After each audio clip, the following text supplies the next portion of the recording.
अरे बधाई हो, आपके घर लक्ष्मी हुई है। ये तो आपने कई बार सुना होगा। लोग बेटी को लक्ष्मी मानते हैं, पर जब एक बेटी हो तब अगर घर में एक बेटी से ज़्यादा लड़कियां हो फिर बेटियां लक्ष्मी नहीं बोझ दिखाई देने लगती है। कुछ ऐसे ही विचार अब मिश्रा परिवार के मन में पैदा होने लगे थे। अरे क्या हुआ अंकुर, अभी तक फ़ोन नहीं किया तूने? सब ठीक तो है ना? हाँ माँ, प्रीति को ऑपरेशन रूम में ले गए हैं। ठीक है बेटा, कुछ हो तो हमें तुरंत बताना। हाँ, अब हम फ़ोन रख रहे हैं। जी माँ। इस बार तो एक बेटा होना ही चाहिए। हमारा बड़ा बेटा, उसे 2 बेटियाँ। मजला कनाडा में रहता है, उसे भी 2 बेटियाँ। छोटे बेटे को पहली बेटी है। अब इस बार तो बेटा होना ही चाहिए। अब तो मुझे भी फिक्र होने लगी है कि हमारा वंश आगे कैसे बढ़ेगा। 3 बहू है, लेकिन एक ने भी पोते का सुख नहीं दिया हमें। हमारी ही किस्मत फूटी है, क्या करें अब। मुझे देखो, मेरे 3 बेटे हैं। पूरे परिवार में सर ऊंचा करके चलती थी मैं कि मेरे 3 बेटे हैं। और मेरी बहू एक ने भी पोते का मुंह नहीं दिखाया मुझे। मुझे तो लगता है कि मैं पोते का मुंह देखे बिना ही मर जाऊंगा। सुन रही हो कविता बहू, कुछ तो इन बूढ़े दादा दादी के बारे में भी सोच लिया होता तुम सब ने। अंकुर का फोन आया है। हाँ बेटा, हेलो, जल्दी बता खुशखबरी अब। हाँ, क्या हुआ जी? वो रहने दीजिए, आपकी शक्ल से ही पता चल रहा है कि कोई खुशखबरी नहीं है। हे भगवान, ऐसे कौन से कर्म किए हैं हमने कि हमें ये दिन दिखा रहा है। माँ जी, कल प्रीति बच्ची को लेकर आ रही है। पूजा की तैयारी कर दो और मिठाई मंगवा दो। कोई ज़रूरत नहीं है मिठाई और पूजा की। पहली बार नहीं है जो इस घर में लड़की आ रही है। कोई जश्न नहीं होगा इस घर में। अरे पर माँ जी, कहा ना कुछ नहीं होगा।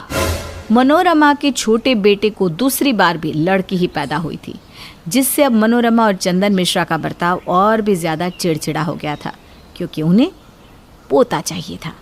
बाप, हम आ गए हैं अस्पताल से। हाँ तो ठीक है ना, अपने कमरे में जाकर आराम करो।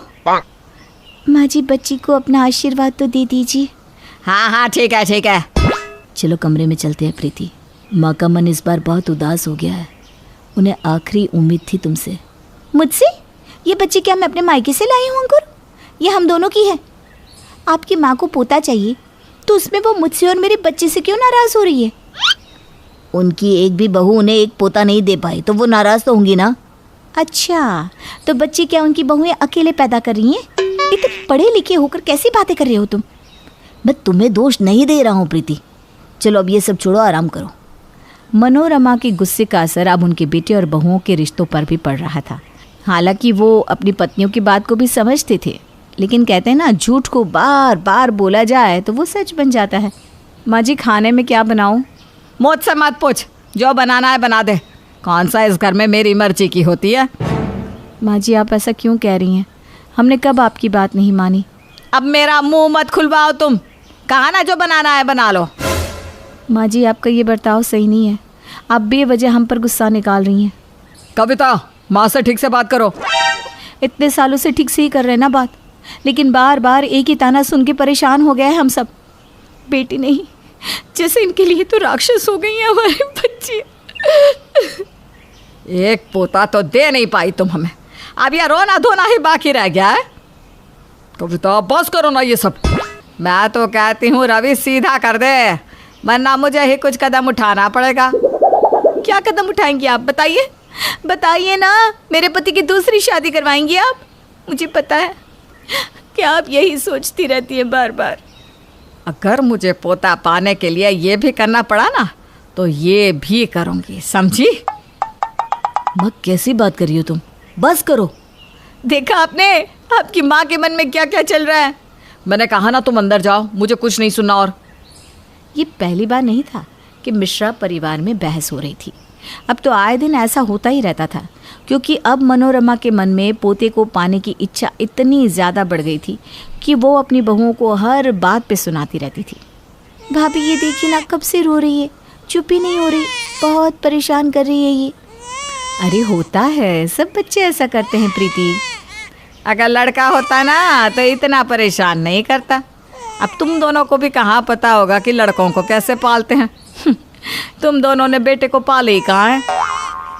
बच्चे तो बच्चे होते हैं माँ जी, इसमें लड़का लड़की क्या। अगर तुझे लड़का होता तो पता चलता कि लड़के कितने होशियार होते हैं। खैर जाने दो, मैं भी किससे बात कर रही हूँ। संभालो अपनी लड़कियों को और चुप करवाओ इसे। मेरे कमरे तक आवाज़ आ रही है इसकी, मुझे सोने में दिक्कत हो रही है। चुप कराओ इसे।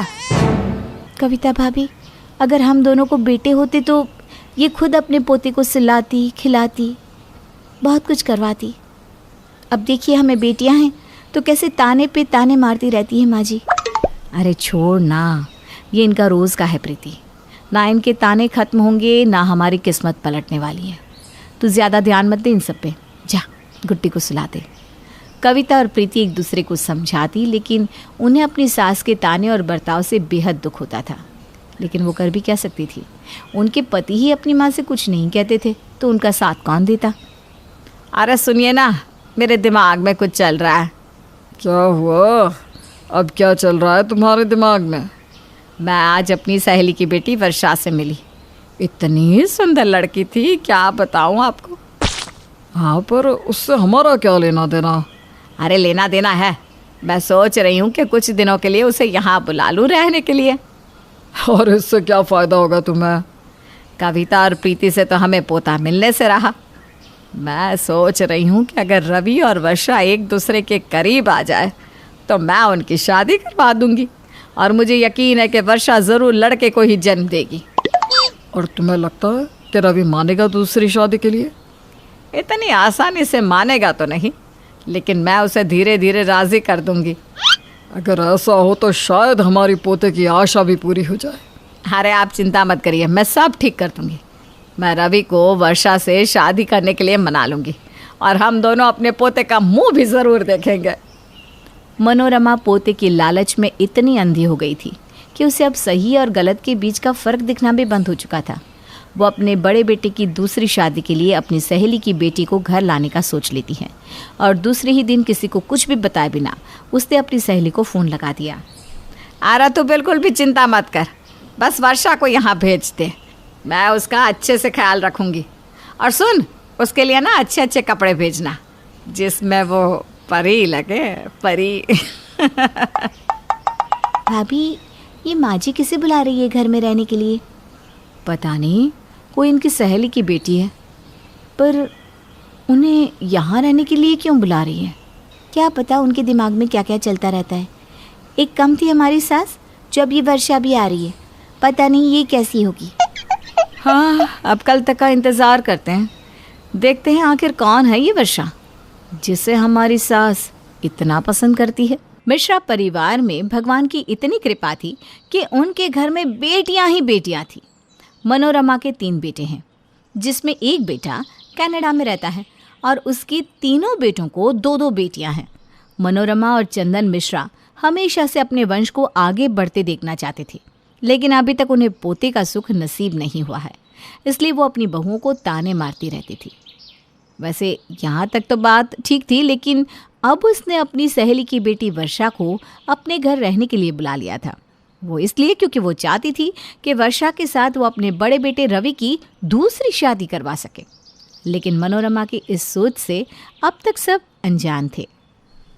अरे कविता, तूने खाना बना लिया है ना अच्छे से? कुछ कमी नहीं रहनी चाहिए, समझी? हाँ हाँ, सब तैयारी हो चुकी है माँ जी। हाँ, और वर्षा का मेहमानों वाला कमरा अच्छे से साफ कर दिया? जी, वो प्रीति ने अच्छे से साफ कर दिया था सुबह ही। और हाँ सुन, जैसे ही वर्षा आए उसके लिए सबसे पहले काजू बादाम ले आना, समझी? ठीक है माँ जी, पर ये वर्षा हमारे घर रहने क्यों आ रही है माँ जी? कुछ काम है क्या उसे यहाँ? इस घर में अब तक मैं जिंदा हूँ, ठीक है? इसलिए मेरी सास बनने की ज़रूरत नहीं है तुम्हें। अपना काम करो, मुझे जो करना होगा वो करूँगी, तुम्हारी इजाज़त की ज़रूरत नहीं है मुझे। नहीं, मैं तो बस। कहा ना बहस मत करो, और वर्षा की खातिरदारी में कोई कमी नहीं रहनी चाहिए। जी माँ जी। कविता रसोई में जाती है और प्रीति से बातें करने लगती है। मेहमान नहीं, अमेरिका की प्रधानमंत्री है। काजू बादाम पकवान, अरे कौन है ये? पता नहीं, मैंने आज तक माँ जी को हमसे ठीक से बात करते भी नहीं देखा, और इस लड़की के लिए देखो पकवान पे पकवान बनाए जा रही है। पता नहीं, मुझे कुछ तो गड़बड़ लग रही है।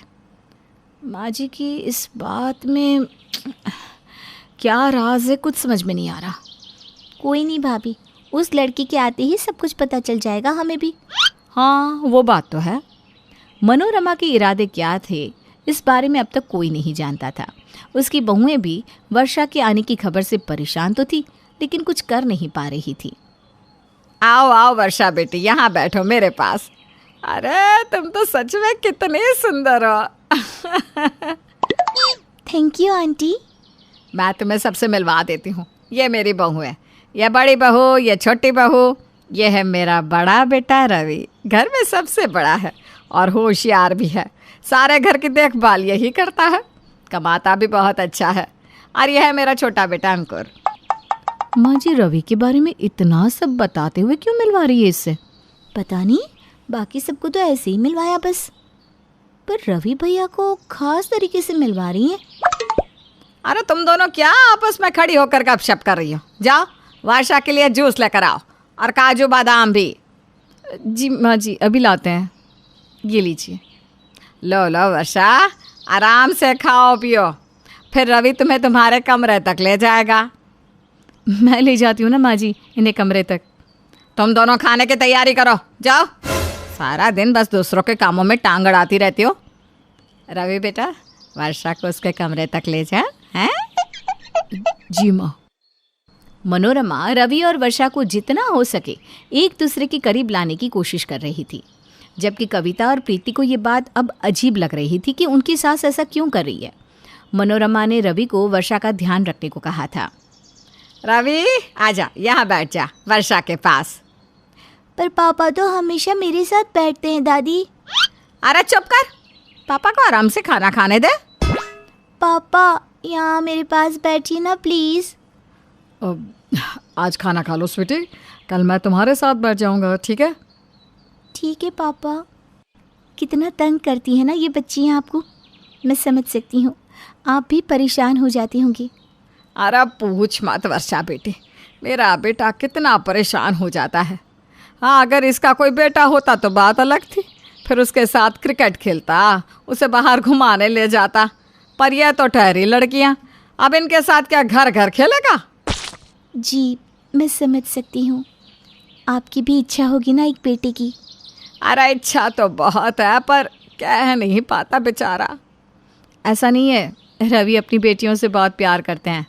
अरे तू चुप कर, मेरा बेटा अंदर ही अंदर घुटता रहता है, कुछ कह नहीं पाता। मुझे पता है वो कितना चाहता है कि उसका भी उसी की तरह एक बेटा हो जो उसके साथ खेले, अरे उसके जैसा ही बने। हाँ, इच्छा तो मेरी भी थी कि मेरा एक बेटा हो, उसे मैं क्रिकेटर बनाना चाहता था, लेकिन उसकी पत्नी ने उसे यह सुख नहीं दिया। आप मेरे साथ अपना दुख बांट सकते हैं। बड़ी आई मेरे पति के साथ दुख बांटने वाली, ये होती कौन है? मेरे पति से ये सब कहने वाली। और माँ जी को तो देखिए, भैया को कैसे उनकी खुद की बेटियों के खिलाफ भड़का रही हैं। रवि भी ना अब माँ जी की बातों में आने लगे हैं। अब वो भी बात बात पर कहते हैं काश हमारा भी एक बेटा होता। इसमें ना सारी गलती माँ जी की है, वही पूरा दिन पोते की रट लगाए रहती है, इसीलिए हमारे पति भी उनकी बातों में आ जाते हैं। अरे मुझे तो डर है कि कहीं रवि कोई ऐसी गलती ना कर दे जिससे हमारा हंसता खेलता परिवार बर्बाद हो जाए। रवि अब अपनी माँ की बातों में आने लगा था और मनोरमा की चाल वर्षा और रवि को करीब लाने की कामयाब होती दिखाई दे रही थी। रवि, आज वर्षा को कहीं घुमा ला बेटा। जी चलते हैं ना कहीं, फिल्म देखने चले? पापा हम भी चलेंगे आपके साथ। हाँ पापा, हमें भी ले चलिए। अब नहीं, तुम दोनों आकर क्या करोगी? वर्षा आंटी और मैं दोस्त हैं, हम जाएंगे दोनों। हाँ, तुम यहाँ रहो मम्मी के साथ। पापा हम भी आपके साथ आना चाहते हैं। नहीं कहा ना। चलिए ना, हम चलते हैं, फिल्म के लिए देरी हो जाएगी। रवि का ये बर्ताव देख कविता बहुत ज़्यादा दुखी हो गई थी। अब उसके आंसू छुप नहीं रहे थे। बस भाभी, कितना रोएंगी आप? रोने के अलावा हम औरतों के पास रास्ता ही क्या है प्रीति? काश मैं अपने पति को एक बेटा दे पाती। भाभी आप कैसी बातें कर रही हैं? इसमें औरतों की कोई गलती नहीं होती। लड़का या लड़की का पैदा होना मर्द के ऊपर आधार रखता है, औरतों के ऊपर नहीं। ये बात हम समझते हैं, लेकिन समाज को कौन समझाएगा? वक्त आने पर अगर समाज को समझाना पड़ा तो हम समझाएंगे भाभी। मनोरमा की चाल अब बहुत ज़्यादा हद से आगे बढ़ गई थी। प्रीति ने अब सोच लिया था कि इस सब को तो रोकना ही पड़ेगा, नहीं तो उनकी सास उनका रिश्ता खराब कर देगी। अरे प्रीति, हम सबको यहाँ क्यों बुलाया है? आप सबको कुछ दिखाना है माँ जी, बैठिए। ये एक वीडियो है जो डॉक्टर्स ने बनाया है, आप सब इसे ध्यान से देखिएगा प्लीज़। प्रीति ने जो वीडियो चलाया था उसमें डॉक्टर ये समझा रहे थे कि बच्चा लड़का होगा या लड़की, ये पिता पर आधार रखता है, ना कि माँ पर। क्या हुआ माँ जी, आज आप बहुत चुप हैं? सच्चाई जानकर अपने बेटों से कुछ कहना नहीं है आपको? उन्हें भी ताने दीजिए थोड़े। जिस बात के लिए हम कभी जिम्मेदारी नहीं थे, उसके लिए तो आपने हमें कई बार ताने मारे हैं। बच्चा लड़का होगा या लड़की, ये कभी औरत की कुंडली में नहीं लिखा होता माँ जी। ये नेचुरल क्रिया है जो किसी के हाथ में नहीं होती। पर हमारा समाज न जाने क्यों हर बात के लिए औरतों को जिम्मेदार मान लेता है। जिन बेटियों को आज आप नापसंद करती हैं, इन्हीं बेटियों के लिए आज पूरा देश रो रहा है, क्योंकि बेटियों को मार देने के बाद अब उन्हें बहुएं नहीं मिल रही, और ना बहुएं होंगी और ना ही किसी को संतान की प्राप्ति होगी। फिर ये समाज क्या करेगा? वर्षा आंटी, आज आप मुझे मेरे पापा के साथ बैठने दीजिए ना। जब से आप आई हैं तब से हमारे पापा हमारे साथ नहीं बैठते। दिख नहीं रही, यहाँ बड़े बात कर रहे हैं। पापा के पास बैठना है, पापा के पास बैठना है, चलो जाओ यहाँ से। तुम्हारी हिम्मत कैसे हुई मेरी बेटी को मारने की? हाँ, ये तो तुम इस घर के मेहमान हो, वरना तुम्हारा हाथ तोड़ देता मैं। रवि, तुम मुझसे ऐसे बात करोगे अब? शुक्र करो कि मैं अभी तक बात कर रहा हूँ। मेरी बच्ची को चाटा मारने वाली की मैं शक्ल भी ना देखूं। ठीक है, मैं जा रही हूँ इस घर से। अभी निकल जाओ, जाओ। आंटी देखिए ना। सुना नहीं मेरे बेटे ने क्या कहा? निकल जाए यहाँ से, और खबरदार जो मेरी पोती को कभी हाथ लगाया तो। आई एम सॉरी कविता, पता नहीं मुझे क्या हो गया था, लेकिन आज जब मेरी बेटी को चांटा पड़ा तो मेरा कलेजा जैसे बाहर आ गया। इन सब की असली वजह मैं हूँ। मैं आप सबसे माफ़ी मांगती हूँ। पोते की लालच में मैं ये भूल गई थी कि मैं भी एक औरत ही हूँ। मुझे माफ़ कर दो। नहीं माँ जी, आप माफ़ी मत मांगिए प्लीज़। आपको एहसास हो गया है, यही हमारे लिए बहुत है। दादी, हम सब मिलकर गुड्डी के लिए पूजा कर सकते हैं ना? नहीं, कोई पूजा नहीं होगी। मेरी गुड्डी के लिए पूजा नहीं, पार्टी होगी, पार्टी। जब नंदिनी मात्र 2 साल की थी तो उसकी माँ की मृत्यु हो गई और नंदिनी के पिता राघव ने सुजाता के साथ दूसरी शादी कर ली। कुछ सालों के बाद सुजाता ने एक बेटी को जन्म दिया। उसका नाम टीना रखा। जब नंदिनी 18 साल की हुई, टीना 16 साल की थी। नंदिनी कहाँ मर गई? घर का सारा काम ऐसे ही पड़ा हुआ है कहाँ तू? जी अभी आई। वो मुझे बुखार आ गया था माँ, और सर में भी बहुत दर्द हो रहा था, इसीलिए आज काम नहीं हो पाया। क्या कहा तूने? तू जानती नहीं किटी पार्टी में जाकर मैं कितना थक जाती हूँ। चल अब जल्दी से मेरे लिए ठंडा ठंडा पानी लेकर आ। टीना भी स्कूल से आती होगी, उसके लिए खाने का कुछ अच्छा सा बना दे। तेरे बुखार के लिए शाम को तेरे पापा से कह दूंगी, दवा लेते आएंगे। लेकिन माँ, मुझे बहुत दर्द हो रहा है और मुझसे अब किचन में काम नहीं किया जाएगा। मैं शाम को पूरा खाना बना दूंगी। क्या कहा तूने? तुझसे काम नहीं होगा? मेरे घर में मुफ्त की रोटियां तोड़ने के लिए रह रही है क्या? चल जाकर चुपचाप टीना के लिए खाना बना। ठीक है माँ, मैं जाकर टीना के लिए कुछ बनाती हूँ। थोड़ी देर बाद टीना स्कूल से लौट आती है।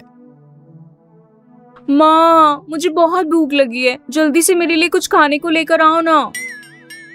आ गई मेरी रानी बेटी, ये ले देख, मैंने तेरे लिए तेरी पसंद का पनीर बनाया है। कितना गंदा स्वाद है इस पनीर का, मुझे ये नहीं खाना। आप मेरे लिए कुछ और लेकर आओ। आपसे कितनी बार कहा है कि जब मेरे लिए पनीर बनाओ तो थोड़ा स्पाइसी रखा करो। मुझे ये सब्जी बिल्कुल पसंद नहीं है। मैंने उस नंदिनी से कहा था कि मेरी टीना के लिए कुछ अच्छा सा बना दे, उससे तुम्हें अच्छा सबक सिखाती हूँ। शाम के वक्त माँ, मेरी तबीयत बहुत खराब हो रही है और मुझे जोर से चक्कर भी आ रहा है। प्लीज आज शाम का खाना आप बना दीजिए। मैंने तुझे सुबह टीना के लिए कुछ अच्छा बनाने को कहा था। मेरी बेटी भूखी रह गई। तूने जानबूझकर उसके लिए गंदा पनीर बनाया ना। नहीं माँ, मैंने जानबूझकर कुछ नहीं किया, बस मेरी तबीयत ठीक नहीं थी इसीलिए। अब तेरी यही सजा है कि शाम का पूरा खाना तू खुद बनाएगी, और ध्यान रखना साथ में कुछ मीठा भी होना चाहिए। कुछ देर बाद नंदिनी के पिता राघव घर लौट आते हैं और नंदिनी की हालत देखकर उससे पूछते हैं, नंदिनी बेटा, क्या हुआ? तुम इतनी कमजोर क्यों दिख रही हो? और तुम्हें तो तेज बुखार है। सुजाता, तुमने नंदिनी को दवा क्यों नहीं दी? मैंने तो नंदिनी बिटिया से कितनी बार कहा कि घर का काम ना करे, जाकर आराम करे, लेकिन ये सुनती ही नहीं। कुछ सालों के बाद जब नंदिनी 23 साल की हो गई तो सुजाता ने उसकी शादी की जल्दी करना शुरू कर दिया। सुनते हो जी, अब हमें नंदिनी के हाथ पीले कर देने चाहिए। पूरी 23 की हो चुकी है वो, इससे पहले कि कुछ ऊंच नीच हो जाए। ये तुम कैसी बात कर रही हो?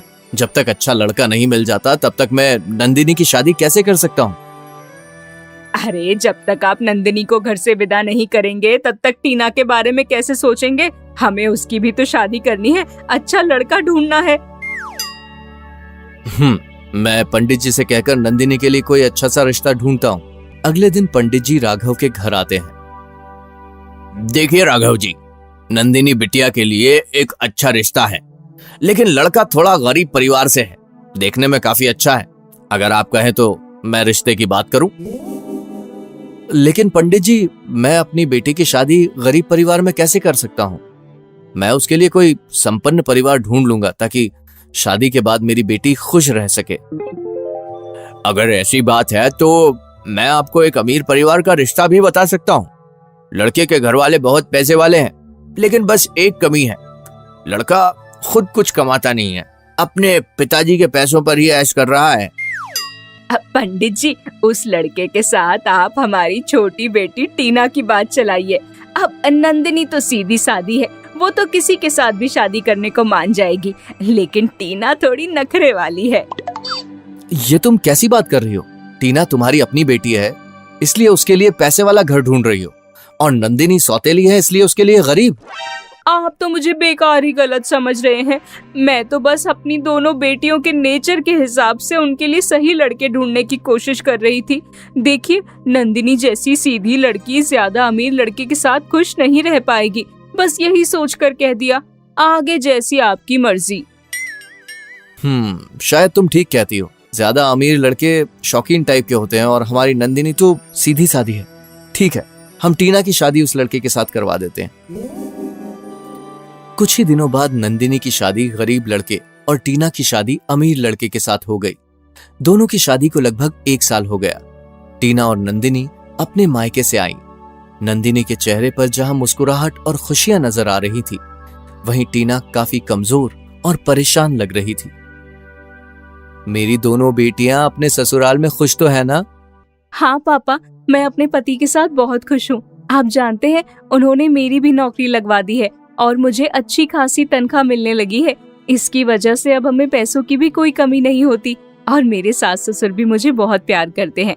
कहते हैं कि नौकरी वाली बहू पाकर वो काफी खुश हैं। मेरी तो किस्मत ही खराब है। एक तो मेरा पति कुछ काम नहीं करता, अपने मम्मी पापा के पैसों पर ऐश करता है, और इसीलिए उसके मम्मी पापा सारा दिन मुझे ताने मारते रहते हैं। कहते हैं कि मैं उनके टुकड़ों पर पल रही हूँ। थोड़े थोड़े पैसों के लिए मुझे अपने सास ससुर के आगे हाथ फैलाना पड़ता है। मुझे उस घर में वापस नहीं जाना पापा। ये तू कैसी बातें कर रही है टीना? मैंने तो जानबूझकर तेरी शादी अमीर लड़के से करवाई थी ताकि तू खुश रह सके।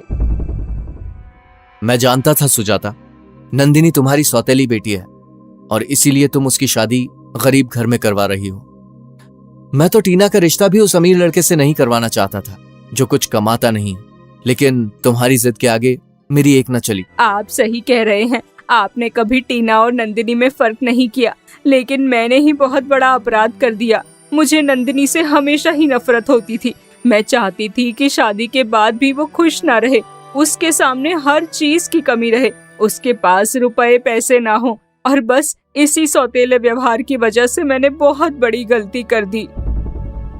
कोई बात नहीं माँ, ये सब अपनी किस्मत की बात होती है, लेकिन हम टीना को ऐसे ही नहीं छोड़ सकते। मैं और मेरे पति मिलकर टीना के पति को समझाने की कोशिश करेंगे, और देखना वो हमारी बात समझकर जरूर कुछ न कुछ काम करना शुरू कर देगा। मुझे माफ कर दो नंदिनी बेटा, मैंने तुम्हारे साथ बहुत गलत व्यवहार किया। मेरे सौतेले व्यवहार की वजह से आज मेरी ही बेटी मुसीबत में है। कोई बात नहीं, मैं आपसे नाराज नहीं हूँ, लेकिन मैं अपनी बहन को परेशानी में नहीं देख सकती। देखना, जल्दी ही सब कुछ ठीक हो जाएगा।